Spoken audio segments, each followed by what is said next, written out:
Kusum solar പദ്ധതിയിൽ ക്രമക്കേട് നടന്നുവെന്ന പരാതിയുമായി രമേശ് ചെന്നിത്തല. കോടികളുടെ ക്രമക്കേട് നടന്നതിന്റെ രേഖകളടക്കം വിജിലൻസ് ഡയറക്ടർക്ക് രമേശ് ചെന്നിത്തല പരാതി നൽകി. അനർട്ട് സിഇഒയെ ഒന്നാം പ്രതിയാക്കിയാണ് ഈ പരാതി. കൂടുതൽ വിവരങ്ങളുമായി അമൽ തേനമ്പറമ്പിൽ ചേരുന്നുണ്ട്. അമൽ, എന്തൊക്കെ കാര്യങ്ങളാണ് പരാതിയിൽ രമേശ് ചെന്നിത്തല ഉന്നയിച്ചിരിക്കുന്നത്? കേരളത്തിലെ കർഷകർക്ക് കുറഞ്ഞ വിലയിൽ സൗരോർജ്ജ പമ്പുകൾ നൽകുന്നതുമായി ബന്ധപ്പെട്ടാണ് PM കുസും എന്ന് പറഞ്ഞൊരു പദ്ധതി നടപ്പാക്കുന്നത്.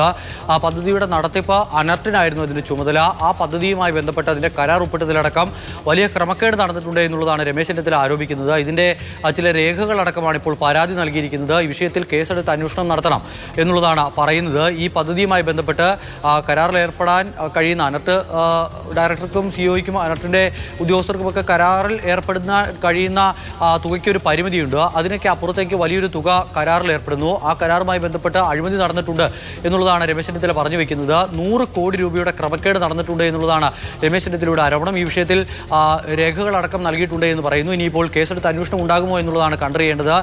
നേരത്തെയും രമേശ് ചെന്നിത്തല അനർട്ടിനെതിരെ ഗുരുതരമായ ആരോപണങ്ങൾ ഉന്നയിച്ച് രംഗത്തെത്തിയിരുന്നു. പക്ഷേ കാര്യമായ നടപടികളൊന്നും അതുമായി ബന്ധപ്പെട്ട വിഷയത്തിൽ സർക്കാരിന്റെ ഭാഗത്തു നിന്നും ഉണ്ടായിരുന്നു.